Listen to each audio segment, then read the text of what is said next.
Hello friends, स्वागत है आप सभी का हमारे यूट्यूब चैनल पर। तो आज की इस वीडियो देखने वाले हम लोग क्लास 8th मैथ के चैप्टर नंबर 10 सीधा और प्रतिलोम समानुपात। ठीक है, ये जो वर्मा टुडे का आप लोग हम चैप्टर वाइज से लेते आ रहे हैं। इससे पहले के वीडियो में आप लोग को चैप्टर नंबर 9 तक हम कंप्लीट करवाए थे। आज की इस वीडियो में चैप्टर नंबर 10 को हम कंप्लीट कराएंगे वर्मा टुडे का। ठीक है, तो वीडियो के एंड तक आप लोग जरूर बने रहिएगा।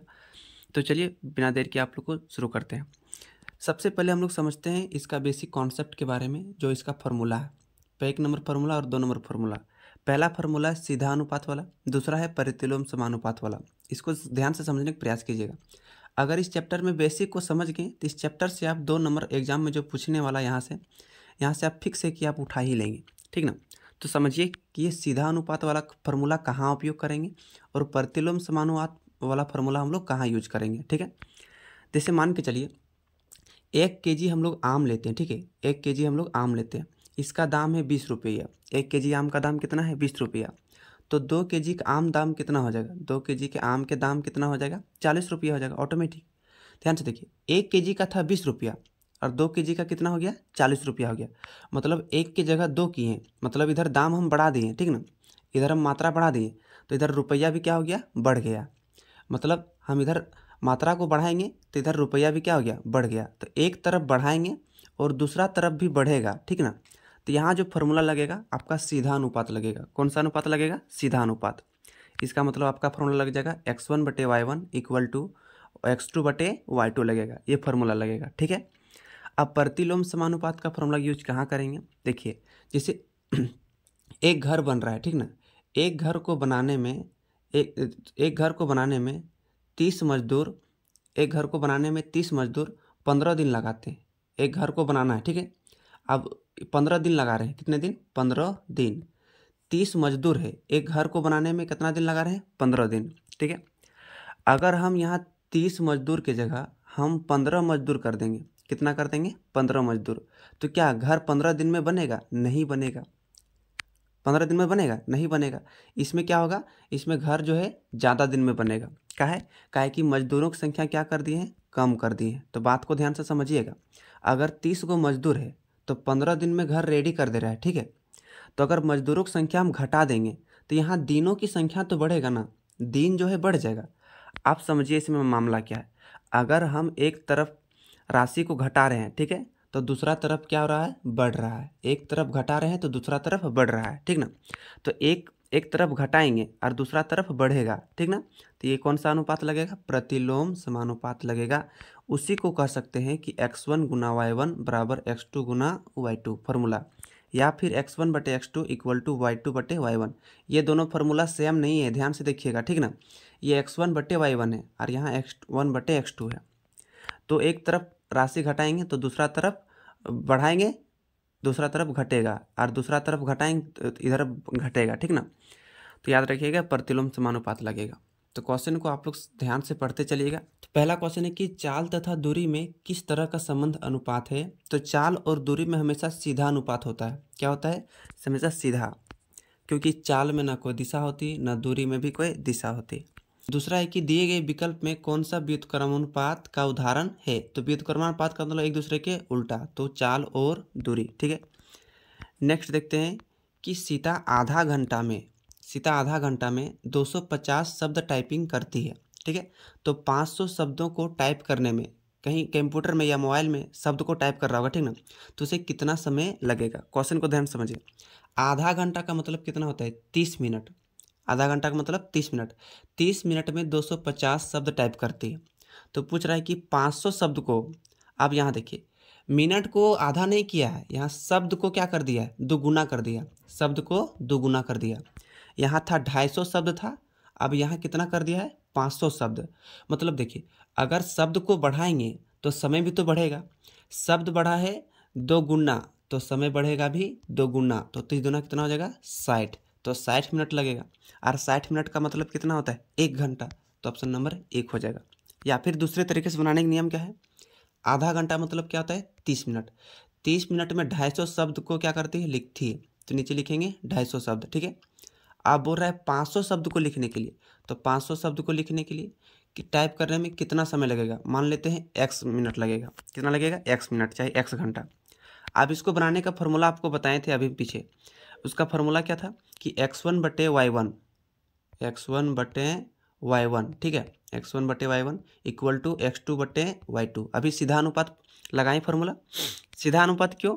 क्योंकि 250 शब्द को लिखने में 30 मिनट, तो 500 शब्द को लिखने में ज़्यादा मिनट लगेगा। मतलब इधर संख्या बढ़ रहा है तो इधर भी क्या हो रहा है, बढ़ रहा है।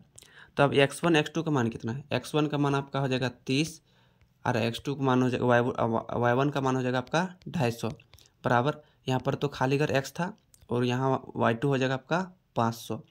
चलिए ये 250 कम 250, 250 दूनी 500 और 30 को 2 से गुना करें कितना हो जाएगा 60 और x को 1 से गुना करें कितना हो जाएगा x बराबर 60, माने 60 मिनट।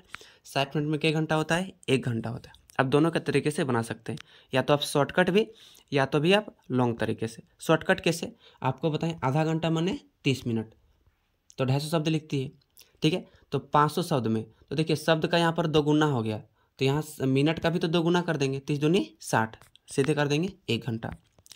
नेक्स्ट है कि 45 व्यक्ति किसी काम को 13 दिन में कर देते हैं। 45 ठो व्यक्ति है और 13 दिन में कोई काम को कर देता है। उसी कार्य को 39 व्यक्ति कितने दिन में करेंगे? 39 व्यक्ति। आप देखिए व्यक्तियों की संख्या घट गया, पहले 45 था अब हो गया 39। आप देखिए पहले 13 दिन में काम चल रहा था, लेकिन अब 13 दिन में काम नहीं चलेगा, दिन संख्या बढ़ेगा। कैसे? काहे कि आदमियों की संख्या घट गया है, तो यहाँ लगेगा प्रतिलोम समानुपात लगेगा, ठीक ना। तो उसका फॉर्मूला क्या था? x1 गुना y1 बराबर x2 गुना y2, ये था फॉर्मूला था। तो चलिए फॉर्मूला मिटाते हैं। x1 क्या हो जाएगा आपका 45 हो जाएगा, ठीक है, और y1 कितना हो जाएगा 13 हो जाएगा, ठीक है, बराबर x2 कितना हो जाएगा 39 हो जाएगा और y2 कितना हो जाएगा खाली घर हो जाएगा। अब ये जो 39 है यहाँ गुना है, इधर आके आ जाएगा भागा में, काटिए 13 एकम 13, 13 तिया 39, 3 एकम 3 और 15 तिया 45। अब 15 दिन में करेगा, कितना दिन में करेगा? 15 दिन में। 39 व्यक्ति अब कितने दिन में करेगा? 15 दिन में करेगा, ठीक है। नेक्स्ट देखते हैं कि 10 मीटर ऊंचाई वाले एक झंडे के खंभे की छाया 8 मीटर है। 10 मीटर क्या है? ऊंचाई वाला एक झंडा है, उसका छाया कितना मीटर है? 8 मीटर। समान स्थिति में उस बिजली के खंभे की ऊंचाई ज्ञात कीजिए जिसकी छाया कितना है? 12 मीटर है। अब देखिए छाया अगर 8 मीटर है तो ऊंचाई का कितना था? 10 मीटर। अगर छाया 12 मीटर रहेगा तो ऊंचाई तो इसका 10 से ज़्यादा होगा ना, ठीक ना। ऐसा का है तो इसमें लगेगा सीधा अनुपात वाला। जैसे 10 मीटर है, 10 मीटर है तो इसका छाया कितना मीटर है? 8 मीटर, ठीक है, तो 10/8। आप बोल रहा है कि छाया कितना है? 12 मीटर, तो छाया को नीचे लिखे थे तो इसका कितना हो जाए? x हो जाएगा। अब आपको याद होगा फॉर्मूला x1/x2 बराबर y1 और x2/y2। तो यहाँ काटिए 4 दूनी 8 और 4 तिया 12, 2 एकम 2, 2 पचे 10 और 5 और 3 को गुना करेंगे 5 तिया 15 हो जाएगा। तो कितना निकल जाएगा? 15 मीटर और उस बिजली के खंभे की ऊंचाई हो जाएगा। Option number 4। नेक्स्ट देखते हैं कि 45 आदमी किसी कार्य को 49 दिन में समाप्त करते हैं, तो 35 आदमी उसी काम को कितने दिन में समाप्त करेंगे? देखिए 45 को आदमी 49 दिन में समाप्त कर रहा है। अब 35 को आदमी, देखिए आदमियों की संख्या घट गया तो दिनों की संख्या तो फिक्स है कि बढ़ेगा, ठीक है। तो ऐसे स्थिति में कौन फॉर्मूला लगेगा? सीधा प्रतिलोम समानुपात वाला। तो उसमें क्या कहता है? 45 गो आदमी है, 49 दिन लगा रहा है, ठीक है। अब बोलेगा 35 गो आदमी रहेगा तो कितना दिन लगेगा? तो यहाँ पर खाली कर देंगे। अब इसमें फॉर्मूला क्या कहता है? x1 गुना y1, तो x1 गुना y1 कितना है? 45 गुना, ये होता है x1 और ये होता है y1, ये होता है x2 और ये होता है y2, ठीक है। तो चलिए यहाँ बैठाते हैं x1 गुना y1, तो कितना हो जाएगा? 45। आप ये यहाँ से क्या करेंगे? 35 वाला बराबर देंगे यहाँ पर x2 गुना y2, तो यहाँ हो जाएगा 35 गुना आपका हो जाएगा x। अब 35 यहाँ गुना में, इधर आके भागा में, ठीक है। यहाँ 49 होगा, माफ़ कीजिएगा, यहाँ 49 होगा। काटिए 7 सती 49, 7 पचे 35, 5 एकम 5 और 5 9 45, तो 9 सती 63, तो 63 दिन लगेगा। कितना दिन लगेगा? 63 दिन। तो 63 दिन ऑप्शन नंबर 2 में। नेक्स्ट है कि 20 पंप एक होज को, आप देखिए एक होज है, अब यहाँ कितना पंप लगाया है? 20 पंप लगाया है, 20 गो पंप लगाया, 12 घंटे में खाली करते हैं। 20 गो पंप एक होज को 12 घंटा लगा देती है खाली करने में। यदि हौज को 4 घंटे में खाली कराना है, देखिए 12 घंटा में खाली करता है कई गो पंप में, 20 गो पंप में। आप बोल रहे हैं कि उसको 4 घंटा में खाली करवाना है, तो पंपों की संख्या तो बढ़ाना पड़ेगा। अगर घंटा घट गया तो इधर तो बढ़ाना पड़ेगा ना, क्योंकि इसको 4 घंटा में खाली करना है। तो इसमें भी क्या लगेगा, सीधा क्या बोलते हैं, प्रतिलोम समानुपात लगेगा। अब देखिए, पहले लिखेंगे 20 घंटे में, 20 पंप 12 घंटे में खाली कर देता है। तो बोल रहा है कि 4 घंटे में, तो घंटा वाला तो नीचे लिखे हैं, 4 घंटे में कितना पंप में खाली करेगा, तो एक्स मान लेते हैं। तो फार्मूला क्या बताए थे, x1 गुना y1 बराबर x2 गुना y2, प्रतिलोम समानुपात। तो x1 का मान कितना हो जाएगा 20, y1 का मान कितना हो जाएगा 12, x2 का मान x और y2 का मान 4। ध्यान से देखिए, आप 4 यहाँ गुना इधर आके भगा, 4 एकम 4, 4 तिया 12, तो 20 तिया कितना हो जाएगा 60। तो 60 पंप लगाना पड़ेगा। कितना पंप, 60 पंप लगाना पड़ेगा, ताकि 4 घंटा में खाली हो जाएगा। नेक्स्ट देखिए कि 12 व्यक्ति एक मकान में बिजली के तार में 16 दिन लगाते हैं। बिजली के तार जोड़ने में कितना दिन लगाते हैं, 16 दिन। जैसे वायरिंग कुछ कर रहा होगा ना, तो बोल रहा है कि 8 व्यक्ति इसी काम को कितने दिन में कर लेंगे। देखिए 12 को व्यक्ति जो है ना 16 दिन लगा रहा है, अब 8 को व्यक्ति है, तो यहाँ दिनों की संख्या को तो बढ़ेगा ना, फिक्स है कि बढ़ेगा। तो इसमें प्रतिलोम समानुपात हो। देखिए 12 को व्यक्ति है, उस काम को कितना दिन में, 16 दिन में करता है। अब बोल रहा है कि 8 को व्यक्ति है, तो अब व्यक्ति वाला ऊपर लिखे थे, कितना दिन में, x दिन में। फार्मूला क्या बताए थे, x1 Guna y1 equal to x2 Guna y2, क्योंकि प्रतिलोम समानुपात। अब यहाँ मान हम लोग बैठाते हैं, x1 के मान हो जाएगा 12, y1 के मान हो जाएगा 16 बराबर x2 का मान हो जाएगा 8 गुना y2 का मान हो जाएगा x। अब यहाँ 8 गुना में इधर आके भगा में, 8 एकम 8, 8 दूनी 16, और यहाँ था 12 और यहाँ था 2, 12 दूनी हो गया 24। तो 24 दिन लगाएंगे। कितने दिन लगाएंगे, 24 दिन। ऑप्शन नंबर 1, डी में ऑप्शन गलत दे दिया, यहाँ भी 24 दे दिया है। नेक्स्ट क्वेश्चन हम लोग देखते हैं। नेक्स्ट क्वेश्चन है कि 9वां नंबर, थोड़ा धुंधला दिख रहा है, कि यदि 16 पेंसिल का मूल्य 64 रुपया है, तो 144 रुपये में कितने पेंसिल खरीदे जाएंगे। आप क्वेश्चन को समझिए ध्यान से। 16 पेंसिल का मूल्य 64 रुपया, 16 पेंसिल का मूल्य कितना है 64 रुपया। अब यहाँ 144 रुपया ले रहा है, तो 64 रुपया में 16 का पेंसिल जब मिल रहा है, तो 144 रुपया में तो ज़्यादा पेंसिल मिलेगा, है कि नहीं। अब मतलब एक तरफ बढ़ रहा है तो दूसरा तरफ भी क्या हो रहा है, बढ़ रहा है। ठीक है, तो क्या करेंगे, इसमें सीधा अनुपात लगाएंगे। फॉर्मूला क्या कहता है कि x1 बटे y1, तो पहले चीज लेते हैं, 16 पेंसिल का मूल्य कितना है 64 रुपया। तो क्वेश्चन पूछा है कि 144 रुपया में, तो रुपया तो नीचे लिखे हैं, तो 144 रुपया में कितने पेंसिल, मान लेते हैं x पेंसिल। फार्मूला क्या था, x1 बटे y1 इक्वल टू x2 बटे y2। अब मान को पूर्ण करते हैं, x1 के मान 16 और y1 के मान 64 बराबर x2 का मान x और y2 का मान यहाँ पर हो जाएगा 144। काटिए, 8 8 64, 8 एकम 8, 6 8 8 64 हो गया। फिर कटेगा 2, 8 एकम 8, 8 दूनी 16, x को 1 से गुना करेंगे यहाँ पर, तो x बचेगा, क्योंकि यहाँ कुछ नहीं तो 1 बचा ना। अब 18 को 2 से गुना करेंगे, कितना हो जाएगा 36, तो कितना हो जाएगा 36। तो 144 रुपये में कितने पेंसिल मिलेंगे, 36 पेंसिल, जो कि आपका ऑप्शन नंबर 2 में। नेक्स्ट है कि 1 दर्जन अंडे का मूल्य, अच्छा 1 दर्जन मतलब कितना होता है 12, 12 संख्या होता है ना, तो 12 अंडे का मूल्य 60 रुपया है, तो 10 दर्जन अंडे का मूल्य क्या होगा। देखिए यहाँ पर 1 दर्जन का 60 रुपया, तो 10 दर्जन का कितना रुपया, 1 दर्जन में 60 रुपया, तो 10 दर्जन का तो ज़्यादा लगेगा, इधर बढ़ रहा है तो दूसरा तरफ भी बढ़ रहा है। तो क्या करेंगे, 1 दर्जन का 60 रुपया, तो 12 दर्जन का कितना रुपया, x रुपया मान लेते हैं। तो आप क्वेश्चन को ध्यान समझिए ना, अब 12 दर्जन पूछा है तो सीधे दर्जन वाला क्या करेंगे, 60 रुपया से गुना कर देंगे, तो कितना हो जाएगा 600 हो जाएगा, कितना हो जाएगा 600। या तो आप फॉर्मूला से निकालिए, 1 दर्जन मतलब 12, तो 12 को खिला के 60 रुपया, अंडा है 12 अंडा के 60 रुपया। तो क्वेश्चन पूछा है कि 10 दर्जन, 10 दर्जन मतलब कितना होता है, 10 दर्जन मतलब कितना होता है, 1 दर्जन में 12 गो, तो 10 दर्जन में कितना हो जाएगा 120 गो, यानी 120 गो अंडा के दाम कितना हो जाएगा x रुपया मान लेते हैं। चलिए फार्मूला क्या कहता है, x1 बटे y1 इक्वल टू x2 बटे y2। मान बैठाई, x1 के मान 12 और y1 के मान 60, x2 का मान 120 और y2 का मान x। काटिए, 12 दा है 120 और x को 1 से गुना करेंगे तो यहाँ x, और 60 को 10 से गुना करेंगे तो हो जाएगा 600। तो कितना निकल गया? 600 निकल गया, जो कि ऑप्शन नंबर 3 में। नेक्स्ट है 11वां नंबर क्वेश्चन कि 1 दर्जन केले का मूल्य 30 रुपया है, तो 360 रुपये में कितने दर्जन केले मिलेंगे? 1 दर्जन मतलब समझते हैं संख्या में 12, तो 12 केले का दाम 30 रुपया है, तो 360 रुपये में। तो देखो 30 रुपया में जब 12 केला मिल रहा है तो 360 रुपया में तो ज़्यादा मिलेगा, ठीक ना।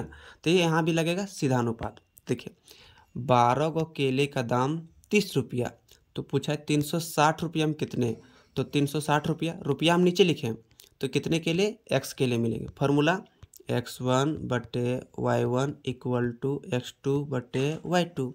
x1 के मान 12, x2 का मान 30, फिर y1 का मान, x2 का मान हो जाएगा आपका x और y2 का मान हो जाएगा 360। इसमें काटिए, 0 0 कट जाएगा, 3 से काटेंगे, 3 3 12 है 36, और 12 को 12 से गुना करेंगे कितना हो जाएगा? 144, यानी x का मान कितना निकल गया? 144।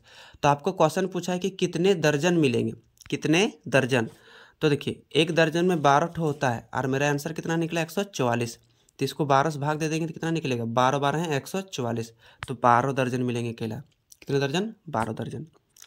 नेक्स्ट है कि एक रेनॉल्ड पेन का मूल्य 3.5 रुपया, 3.50, ठीक है। तो 110 पेनों का मूल्य कितना हो जाएगा? एक पेन का जब दाम दिया रहेगा ना, तो क्या करना, ये रुपये को और ये पेनों की संख्या को गुना कर दीजिएगा। तो 110 रुपये को सीधे गुना कर दो ना 3.50 से। चलिए गुना करते हैं, अब हम शॉर्टकट गुना करते हैं। 11 पकड़ लीजिए, 11 5 55 के 5, और 11 3 33, और 5 38।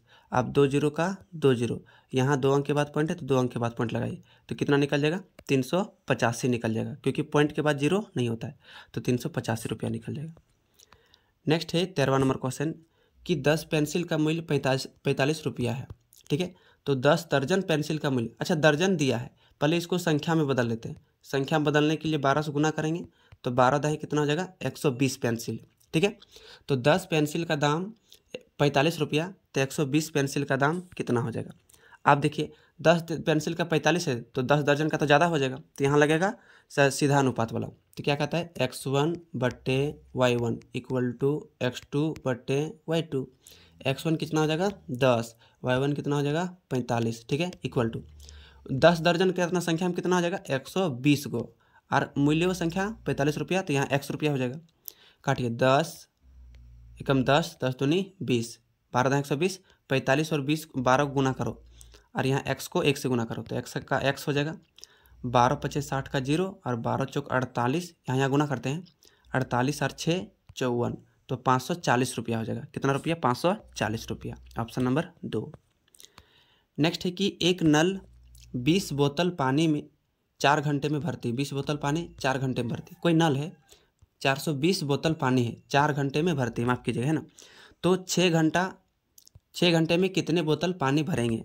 देखिए 4 घंटा में अगर 420 बोतल भर रहा है, तो यहाँ फिक्स है कि 6 घंटा में 420 से ज़्यादा भरेगा। जब ज़्यादा भरेगा तो सीधा वाला लगेगा। क्या कहता है? सबसे पहले 420 बोतल पानी 4 घंटे में भरता है, तो 6 घंटा में, तो घंटा को तो नीचे लिखें, तो मान लेते हैं x बोतल भरेगा। फार्मूला क्या कहता है? x1 बटे y1, तो x1 का मान कितना है? 420, y1 का मान कितना है? 4, x2 का मान x, और y2 का मान 6। तो चलिए काटते हैं, 4 एकम 4, 4 एकम 4, और 0, 4 5 20, 105 चौके 420, 105 को 6 से गुना करेंगे तो कितना हो जाएगा? 630। तो x का मान कितना निकल गया? 630, यानी कह सकते हैं कि 6 घंटा में 630 बोतल पानी भरेगा। ये क्वेश्चन पूछा गया था, ये VVI क्वेश्चन है, ठीक है। 8 kg चीनी का मूल्य 240 रुपया। आप लोग का ये वाला वीकली टेस्ट में भी पूछा गया था, तो ये ज़्यादा संभावना है कि आपको वहाँ भी पूछ सकता है, ठीक है। 8 kg चीनी का दाम 240 रुपये, तो 330 रुपये में कितने kg चीनी मिलेंगे? देखिए यहाँ 240 में 8 kg मिल रहा है, तो 303 रुपया है, 30 रुपया है ना, तो ज़्यादा चीनी मिलेगा। यहाँ भी सीधा अनुपात कह सकते हैं कि 8 kg में 240 रुपये हमको लगता है, ठीक है। तो 330 रुपये में, तो 330 रुपये में x रुपये लगेंगे, यानी x kg मिलेंगे। तो देखिए 0 और 0 कट जाएगा, यहाँ पर 330 है, माफ़ कीजिएगा 330, 0 0 कट जाएगा। अब काटिए, 3 8 24 और 11 तिया 33, 8 एकम 8 एकम कट गया। तो यहाँ x का मान क्या निकल जाएगा, यहाँ x को 1 से गुना करेंगे x और 11 को 1 से गुना करेंगे तो 11, तो 11 kg निकल जाएगा। Option number 2। नेक्स्ट क्वेश्चन हम लोग देखते हैं कि 16 नल एक हौज को 12 घंटे में भरती है, तो बताइए 9 नल द्वारा हौज को कितने घंटे में भरेगी। देखिए 16 गो नल है, एक हौज को 12 घंटे में भरती, तो 9 गो नल। नेक्स्ट है कि 6 नल एक हौज को 12 घंटे में भरती है, 6 गो नल है और एक बड़का जबर हौज होगा तो 12 घंटे में भर रही है, तो 9 गो नल है, ठीक है, द्वारा हौज कितने घंटे में भरेंगे। आप बात को समझिए, 6 नल में 12 घंटा में, तो नलों की संख्या बढ़ गया है तो घंटों की संख्या घटेगा, नलों की संख्या बढ़ गया है तो घंटों की संख्या घटेगा, ठीक ना। तो यहाँ लगेगा प्रतिलोम समानुपात। तो इसको लिखते हैं 6 नल एक हौज को 12 घंटे में, तो 9 नल तो कितने घंटे में, x घंटे में। प्रतिलोम समानुपात वाला क्या कहता है, x1 Guna y1 equal to x2 Guna y2। x1 के मान 6 मान बैठाते हैं, x1 का मान 6 और y1 के मान 12, x2 का मान 9 और y2 का मान x। आप 9 इधर गुना इधर आके भागा में, 3 तिया 9, 3 दूना 6, 3 एकम 3, 3 चौक 12, तो 4 दूनी 8, तो x का मान क्या निकल गया 8, तो 8 घंटे में भरेंगे। नेक्स्ट है कि यदि ट्रक 34 लीटर पेट्रोल में 272 किलोमीटर दूरी तय करती है, तो पूछ रहा है कि ट्रक 24 लीटर पेट्रोल में कितनी दूरी तय करेगी। देखिए लीटरों की संख्या घट रहा है तो दूरी भी तो घटेगा, पहला तरफ घटाएंगे दूसरा तरफ भी घटेगा तो भी सीधा लगेगा, पहला बढ़ाएंगे दूसरा भी बढ़ेगा तो भी सीधा लगेगा, लेकिन पहला बढ़ाएंगे दूसरा घटेगा तो प्रतिलोम लगेगा। तो देखिए 34 लीटर पेट्रोल है, 272 किलोमीटर जाती है, आप पूछ रहा है कि 24 लीटर में कितना जाएगा, x मान लेते हैं। यहाँ फार्मूला लगेगा सीधा वाला, तो x1 बटे y1 इक्वल टू x2 बटे y2। तो देखिए x1 के मान 34 और y1 के मान 272, x2 के मान 24 और y2 के मान x। काटिए, 3 से कट जाएगा, 2 से पहले काटिए, 2 12 हैं 24 और 17 दूना 34, ठीक है, कितना बचेगा, यहाँ 17 से काटिए, 17 एकम 17, 17 एकम 17, कितना बचा 7 और 3 10 बचा, 102, 17 25 25 17 छक 102, 16 12 में कट गया। 16 और 12 को यहाँ पर गुना करेंगे तो 16 दूनी 32, 16 एकम 16 और 3 19, तो 192 किलोमीटर जाएगा, कितना 192। तो ऑप्शन नंबर किस में है, 192 आपका ऑप्शन नंबर 1 में। 18वां नंबर क्वेश्चन है लास्ट, कि एक कार 40 किलोमीटर प्रति घंटा की चाल से एक निश्चित दूरी तय करने में 3 घंटा समय लगाती है। अगर वह 40 की स्पीड से जा रही है, ठीक ना, तो 3 घंटा लग रहा है। यदि कार की चाल 60 किलोमीटर हो जाएगा, वही कार है, अभी 40 की जगह कितना रफ्तार करेगा 60 किलोमीटर कर देगा, ठीक है, तो उतने ही दूरी में तय करने में कितना समय लगेगा उस कार को आप बताना पड़ेगा। अगर आप कहीं जा रहे हैं तो अगर 40 की स्पीड से जा रहे हैं ना तो आपको 3 घंटा लग रहा है, क्या घंटा 3 घंटा। अगर आप 60 की स्पीड से जाएंगे तो जल्दी पहुँचेंगे ना, क्या करेंगे जल्दी पहुँचेंगे, तो यहाँ लगेगा प्रतिलोम समानुपात वाला। तो यहाँ देखिए 40 किलोमीटर प्रति घंटा जाता है तो 3 घंटा में पहुंच जाता है, ठीक है, तो बोल रहा है कि 60 किलोमीटर प्रति घंटा जाएगा तो कितना घंटा में पहुंचेगा। तो प्रतिलोम समानुपात वाला x1 Guna y1 equal to x2 Guna y2। x1 के मान 40, y1 के मान 3, x2 के मान 60, y2 के मान x। अब ये 60 गुना इधर आके भागा में 0 0 कट गया, 3 एकम 3, 3 दूना 6, 2 एकम 2, 2 दूनी 4, तो 2 घंटा में पहुंचेगा, x का मान निकला 2, तो 2 घंटा में पहुंच जाएगा, ठीक है, तो 2 घंटा ऑप्शन हो जाएगा। मिनट में नहीं पहुंचेगा बाबा, ठीक है, तो आपका ऑप्शन नंबर 1 हो जाएगा। तो चैप्टर नंबर 10 का हम लोग मोस्ट PBI 18 क्वेश्चन को देखें वर्मा टुडे से, ठीक है। उम्मीद करता हूँ कि यह वीडियो आपके एग्जाम में बहुत ही हेल्पफुल साबित करेगा। अगर वीडियो आपको अच्छा लगा तो एक प्यारा सा आप लोग लाइक कीजिएगा, और अभी तक आप हमारे चैनल को सब्सक्राइब नहीं किए हैं तो हमारे चैनल को सब्सक्राइब करके बेल आइकन को प्रेस जरूर कीजिएगा, और इस वीडियो को अपने दोस्तों के पास शेयर भी जरूर कीजिएगा। मिलते हैं किसी दूसरे वीडियो के साथ, तब तक के लिए धन्यवाद। घर में अपने बड़ों को सम्मान कीजिए और छोटों को प्यार बांटते रहिए।